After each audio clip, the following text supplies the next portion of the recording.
میں جہاں ہر طرف سے محرکات کی بارش ہو رہی ہے، وہاں شاید سب سے بڑی طاقت کچھ حاصل کرنے میں نہیں بلکہ خود کو روکنے میں ہے۔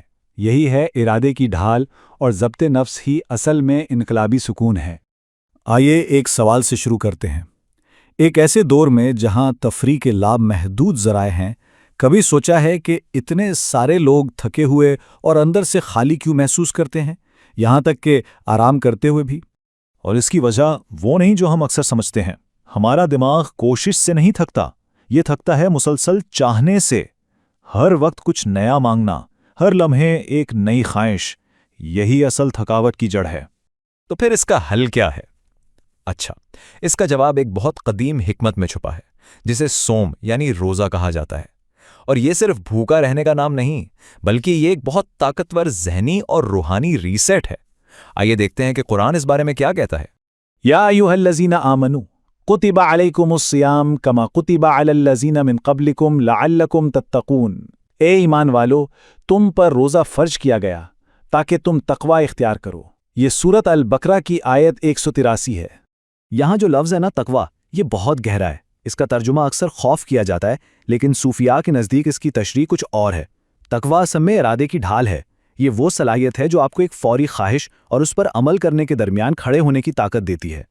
اور یہ جو لمحہ بھر کا توقف ہے، یہ رکنا، یہ کوئی کمزوری نہیں ہے، یہی توقف تو اصل آزادی ہے۔ اس کے بغیر تو انسان آزاد نہیں، بلکہ صرف اپنی خواہشات کا غلام ہے۔ اس کو سمجھنے کے لیے ایک بڑی زبردست مثال ہے۔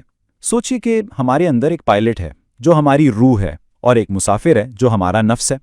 روزے کا مقصد جسم کو کمزور کرنا نہیں، بلکہ پائلٹ یعنی روح کو اتنا مضبوط کرنا ہے کہ وہ مسافر یعنی نفس کی بے لگام خواہشات کو قابو کر سکے۔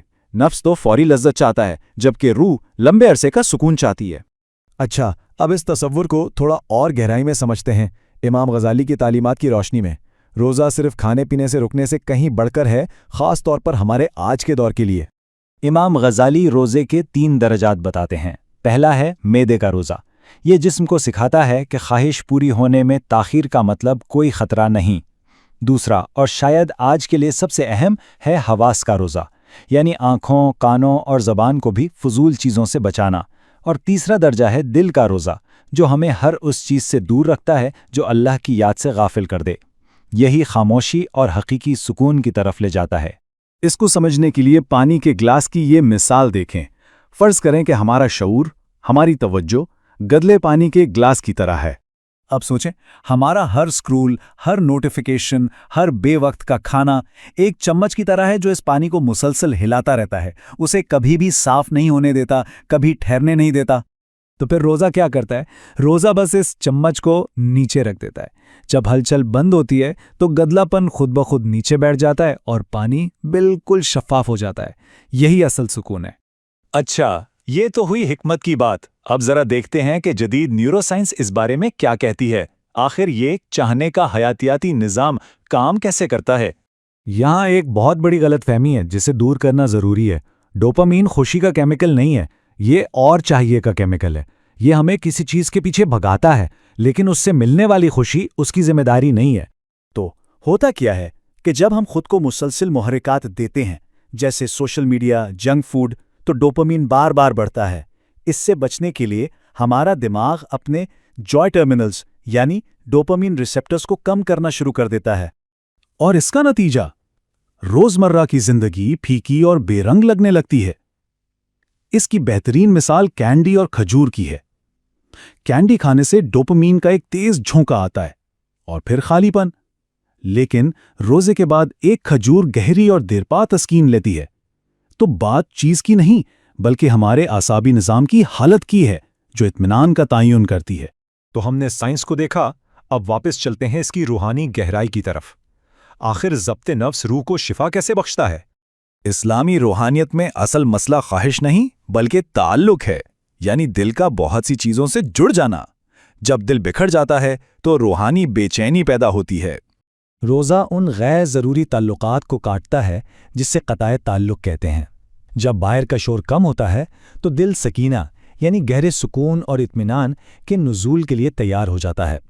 اور یاد رکھیں، خاموشی خالی نہیں ہوتی، یہ اشاروں سے بھری ہوتی ہے۔ تو ٹھیک ہے، اس سب کو عملی طور پر کیسے کریں؟ اس کے لیے ایک سادہ سا ڈیجیٹل سوم پروٹوکول ہے۔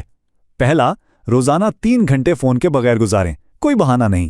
دوسرا، جب فون استعمال کرنے کی شدید خواہش ہو تو صرف 90 سیکنڈ انتظار کریں۔ اور تیسرا، اس خواہش کو دبائیں نہیں بلکہ اسے کسی اعلیٰ ذکر سے بدل دیں، جیسے سبحان اللہ کہہ لیں۔ اور اس مشق کا جو سب سے بڑا تحفہ ہے وہ ہے حضور قلب۔ آپ کو احساس ہوگا کہ پانی میٹھا لگ رہا ہے، خاموشی میں سکون ہے اور ایک آیت میں گہرے معنی ہیں۔ حقیقت یہ ہے کہ ہم کبھی خالی نہیں تھے، ہم بس اتنے شور میں تھے کہ اپنے بھرے پن کو محسوس ہی نہیں کر پا رہے تھے۔ تو اس پورے گفتگو کا منطقی خلاصہ یہ ہے، دنیا زیادہ کے ذریعے خوشی کا وعدہ کرتی ہے جبکہ اللہ کم کے ذریعے سکینہ عطا کرتا ہے۔ تو آج کی لہر یہ ہے، اپنے فون سے 3 گھنٹے کا روزہ رکھیں، جب خواہش ابھرے تو ٹھہر جائیں، پانی کو صاف ہونے دیں، اپنے تقویٰ کو دوبارہ حاصل کریں۔ اس طرح کے مزید تجزیوں کے لیے لاجک ویوز کو لائک، شیئر اور سبسکرائب کریں۔